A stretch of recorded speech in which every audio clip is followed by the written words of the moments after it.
Bonjour à toutes et à tous, j'espère que vous allez bien en ce dernier jour de deuxième semaine de confinement.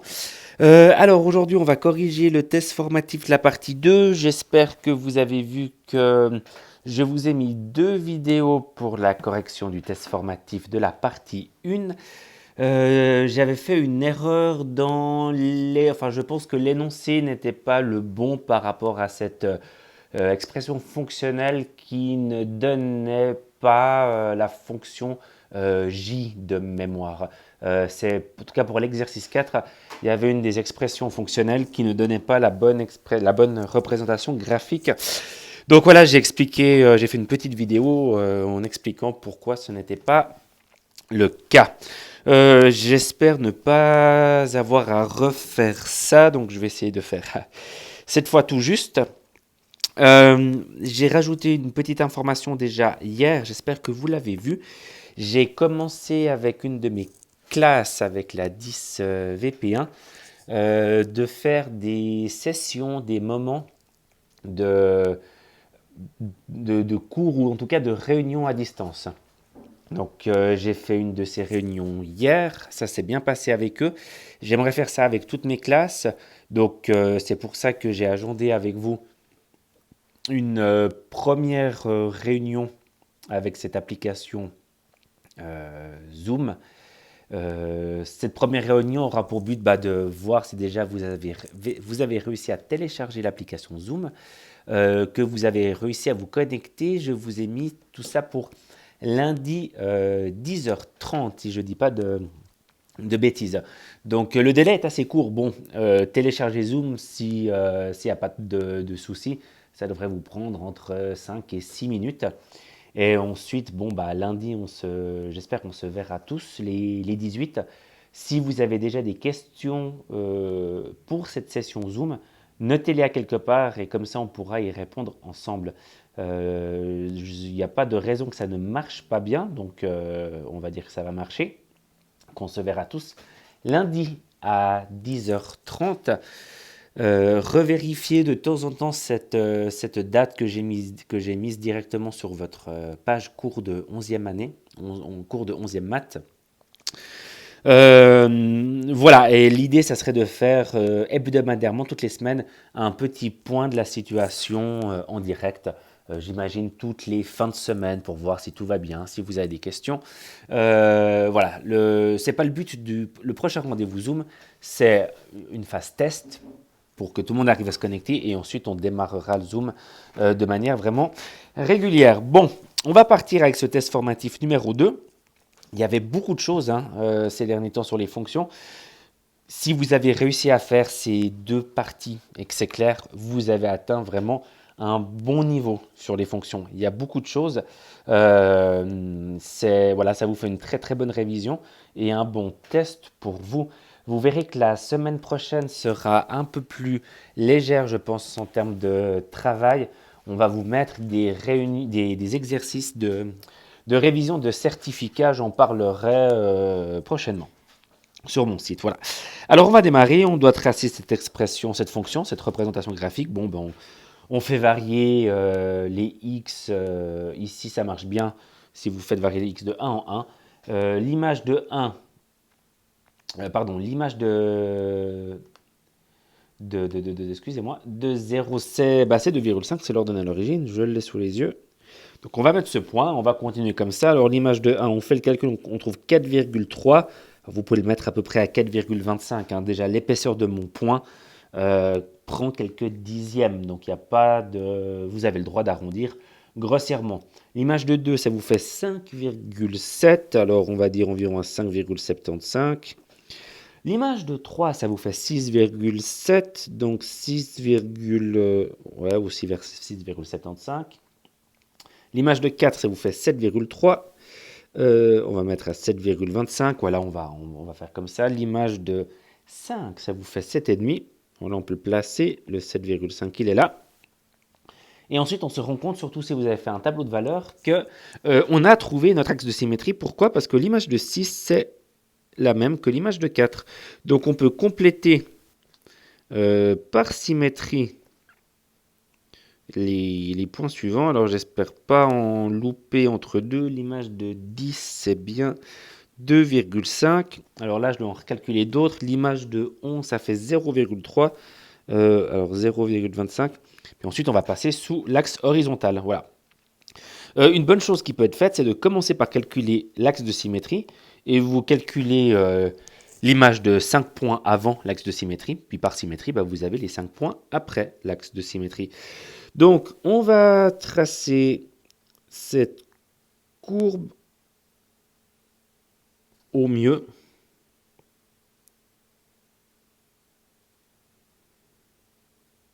Alors, à main levée, c'est jamais évident. Voilà. C'est pas exceptionnel, mais ça passe. Et c'est la fonction f. On va la nommer. Exercice B donne les coordonnées du point le plus haut. Alors, le point le plus haut, visuellement, il est là. C'est le sommet.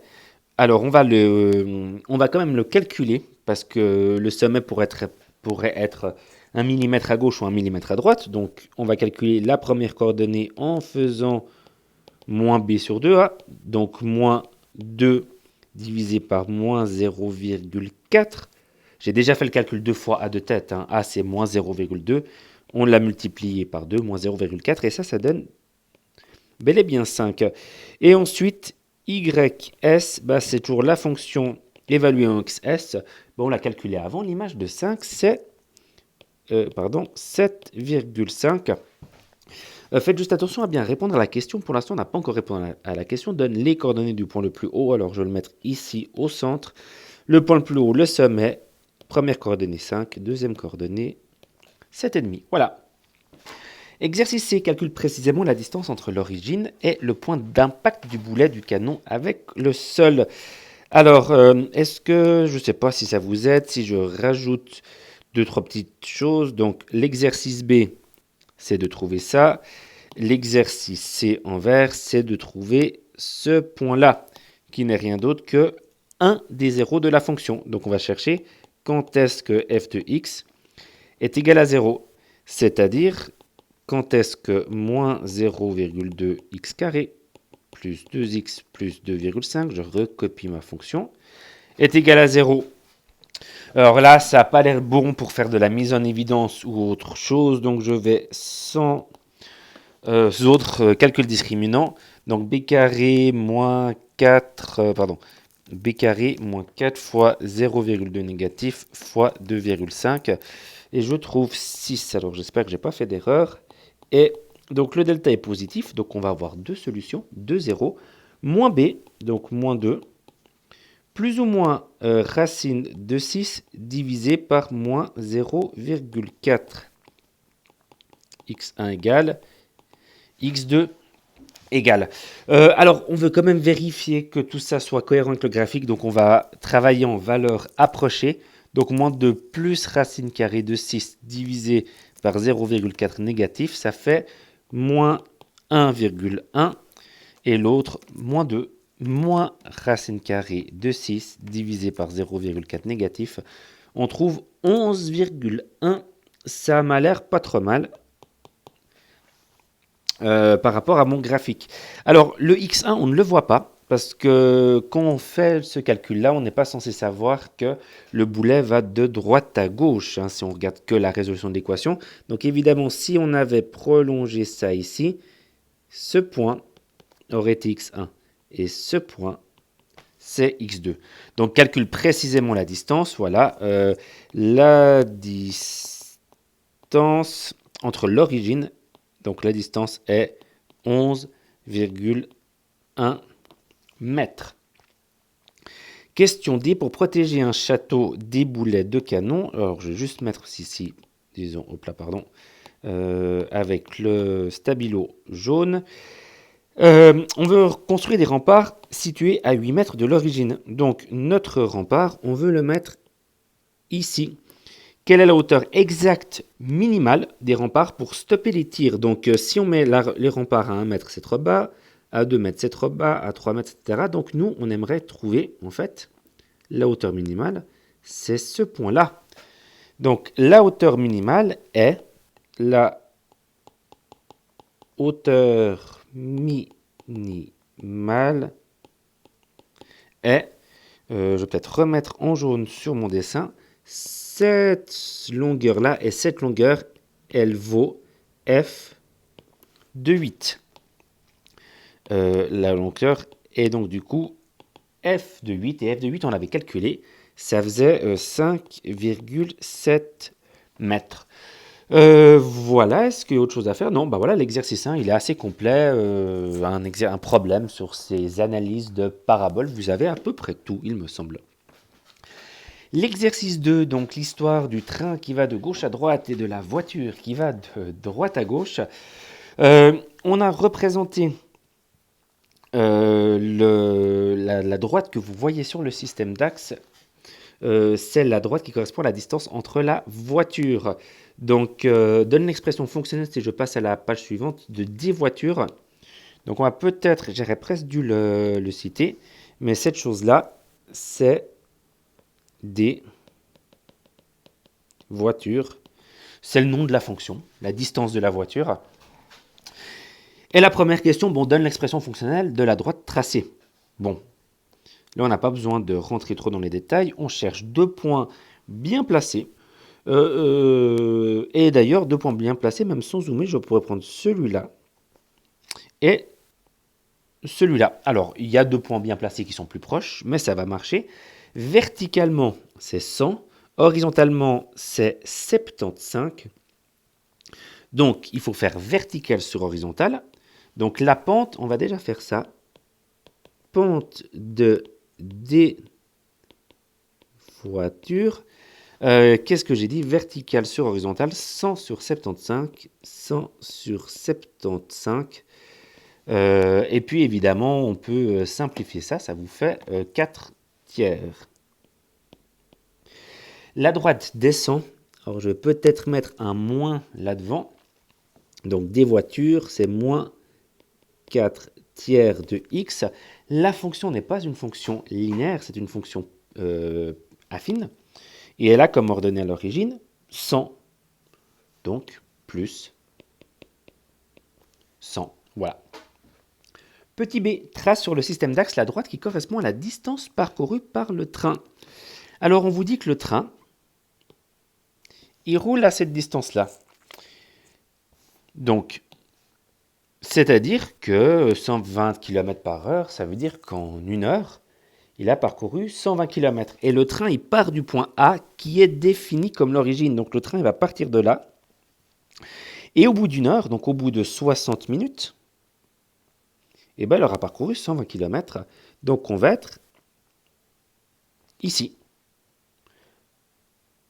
Et il suffit de relier ces 2 points. C'est-à-dire qu'on part de là, de l'origine, et on va jusqu'ici. Et l'exercice est fini. Alors, je vais essayer de relier assez proprement à la règle. Alors, est-ce que j'arrive? Ça me donne... Marron. C'est un coup de bol que ça me fasse un angle de 45 degrés. Tchac. Alors, faites attention, hein, un angle de 45 degrés, je vous ai des fois dit que ça correspondait à une droite de pente 1, de pente 100%. C'est juste si les systèmes d'axes, les axes sont gradués de la même manière, ce qui n'est pas le cas ici. Si vous graduez, si vous élargissez l'axe horizontal, bah vous allez avoir une droite qui sera un peu moins pentue visuellement. Donc ça, c'est la distance parcourue par le train. On pourrait le nommer des trains en fonction de x, en fonction du temps. Le B est fait du coup.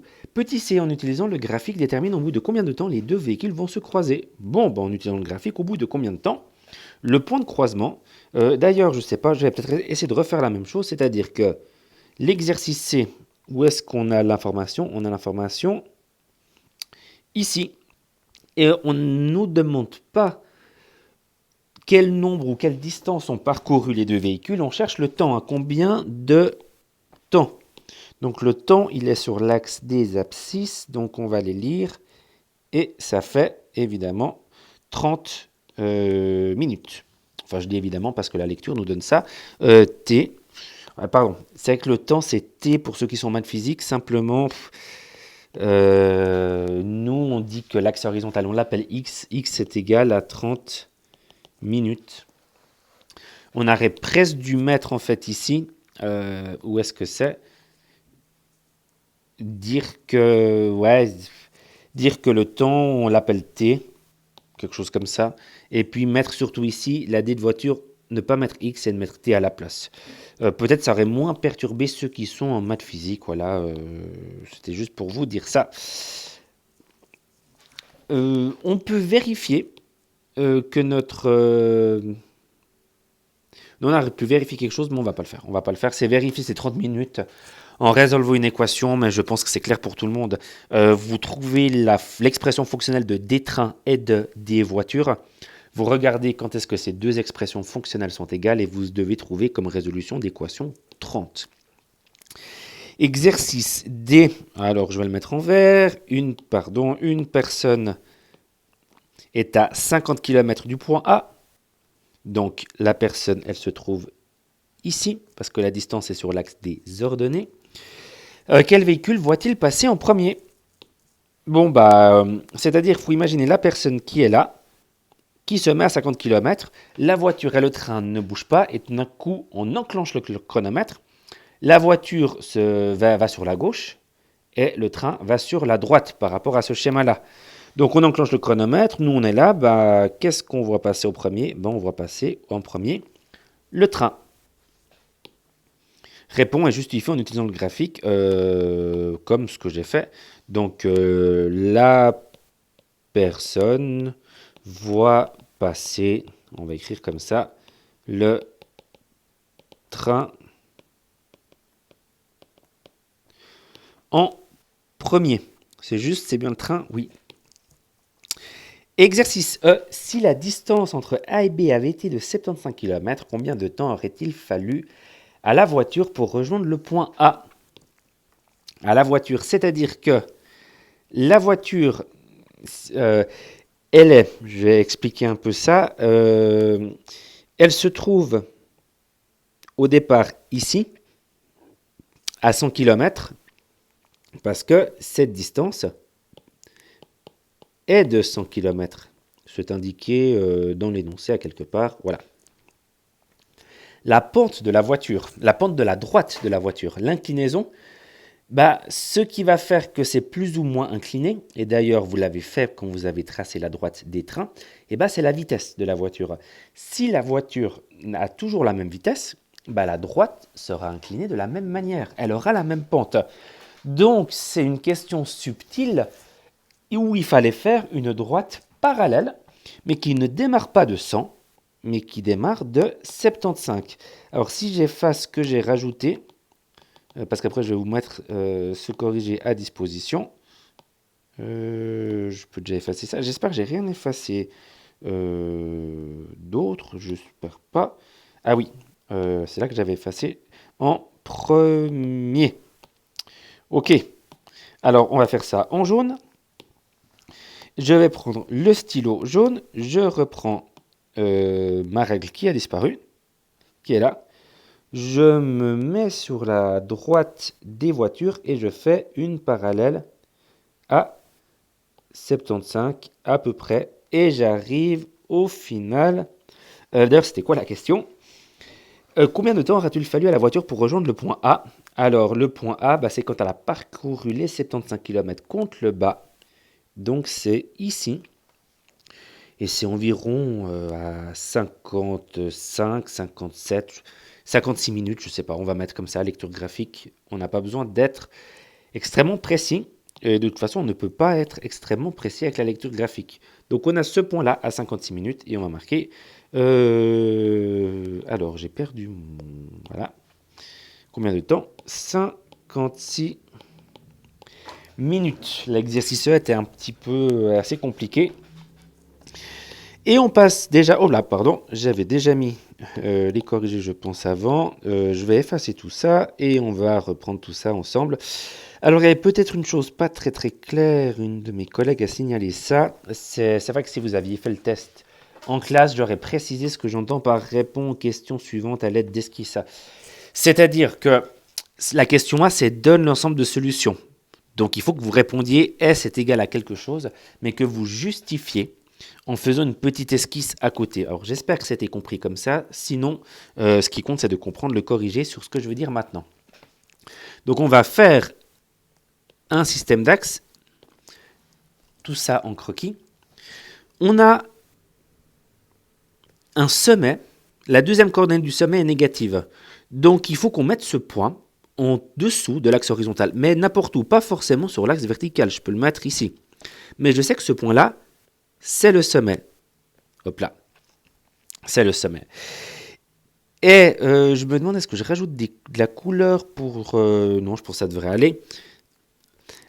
Le A est négatif, donc ça veut dire que la courbe, elle est comme ça. Donc la courbe, elle va passer soit comme ça, soit... Voilà, plus comme ça, plus comme ça. Je vous fais quelques exemples visuellement, mais je vais en garder juste un pour le corriger. Peu importe comment vous faites, vous devez trouver ça. Ben ça, c'est trouver les zéros de f. C'est ça que ça veut dire. Ben, si vous regardez, quand est-ce que la parabole coupe l'axe horizontal, parce que c'est ça un zéro, jamais. Donc, la parabole ne coupe jamais l'axe des abscisses. Donc, la solution, c'est ensemble vide. C'est des bonnes questions aussi d'oral d'examen pour vous faire raisonner un petit peu sur les fonctions et sur leur représentation graphique, entre autres. Question B, si S est sur l'origine. Bon, alors on va refaire un petit système d'axes. On va replacer, voilà, S est sur l'origine. On a le sommet ici. Donne l'ensemble de solutions. Donc on cherche de nouveau les zéros. Ça, c'est nouveau les zéros de F. Ben, vous pouvez faire toutes les paraboles que vous voulez. Comme ça, comme ça, comme ça, comme ça. Je dis toutes les paraboles que vous voulez avec le sommet au bon endroit. Faites attention, si vous tracez ça, il y a un problème. Votre sommet ici, il est là. Ou si vous tracez ça, votre sommet, il est là. Donc ça ne joue pas. Il faut vraiment que le sommet soit sur l'origine. Donc si je trace, on va dire, une parabole comme ça, ben, on cherche les zéros. Ben, il n'y a en fait qu'un seul point. Il y a un point de tangence en x est égal à 0. Donc la solution, c'est 0.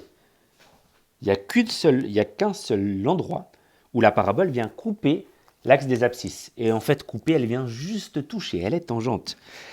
Question C. Alors, on sait plusieurs choses. Bon, de nouveau, on va redessiner notre système d'axes. Je vais le faire comme ça. F de 2 est égal à 0. Donc, on sait que quand x vaut 2, la fonction vaut 0. Donc, on va marquer, on va dire que ça, c'est le point 2. La fonction passe par ce point, la parabole passe par ce point. Et on a que l'axe de symétrie est à 5. Alors, on va le mettre comme ça. Ça, c'est l'axe de symétrie. Et donne l'ensemble de solutions. Donc, on cherche de nouveau les zéros. Alors, il y a un zéro qui est donné dans l'énoncé. C'est ce point-là. Et comme on a un axe de symétrie, on peut trouver l'autre zéro. Je vais peut-être changer un peu de couleur. On n'a que cette longueur-là. Pardon. Enfin, c'est juste, mais j'aimerais rajouter mon 5 pour mon axe de symétrie. Cette longueur-là, pour aller de 2 à 5, ça fait 3. Forcément qu'il y a cette longueur-là. Et est-ce que c'est possible de rallonger un petit peu? Oui, cette longueur-là. Alors, on va faire comme ça. Vaut 3 aussi.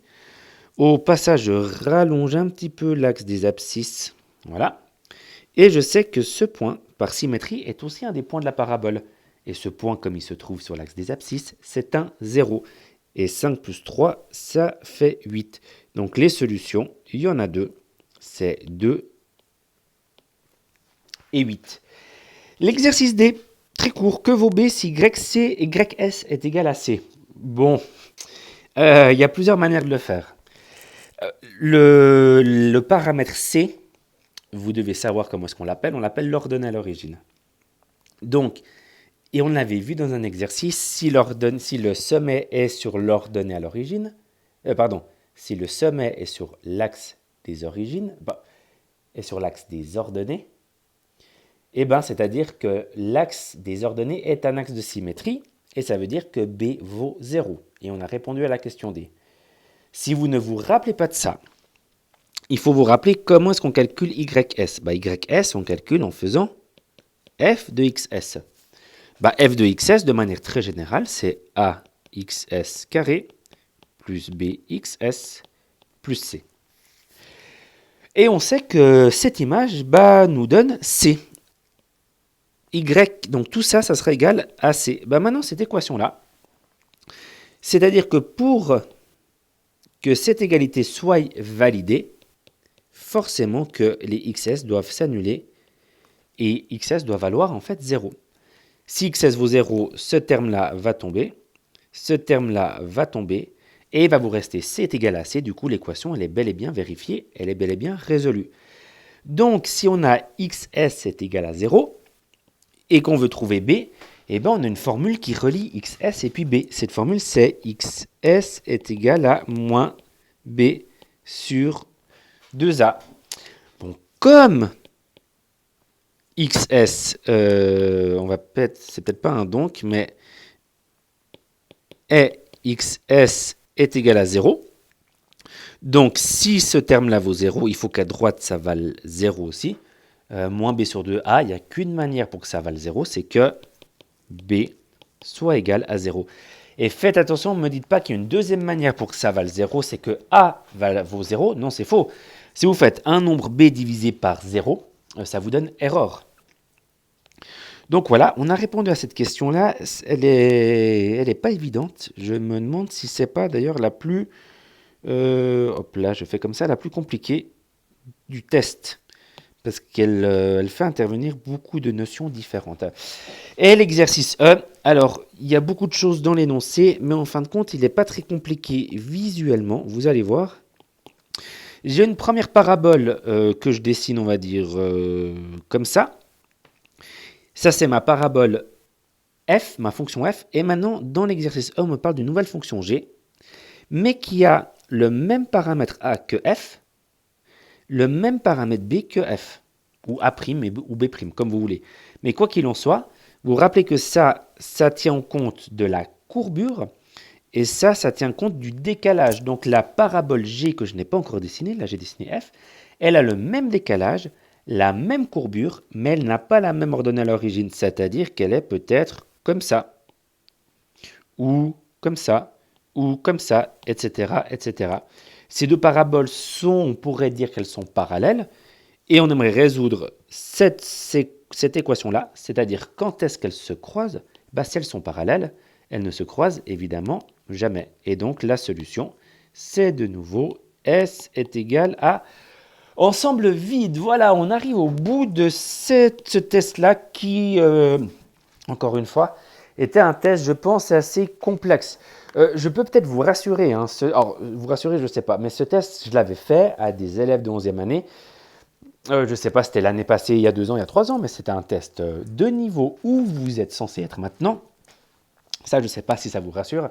Ce qui vous rassure peut-être, c'est que les deux parties n'étaient pas à faire tout en une période. J'avais étalé ça dans le temps parce que faire en 45 minutes la partie 1 et la partie 2, c'est évidemment beaucoup trop long. Voilà, je vous souhaite avec un petit peu d'avance un bon week-end et je vous donnerai pas mal d'informations supplémentaires sur le programme de la semaine prochaine, sur la vidéoconférence ou la conférence, on va dire, par Zoom. On n'utilisera peut-être pas la vidéo. Soyez attentifs sur les informations qui vont arriver entre aujourd'hui et lundi matin. Donc allez souvent sur le site. Voilà, merci beaucoup, au revoir.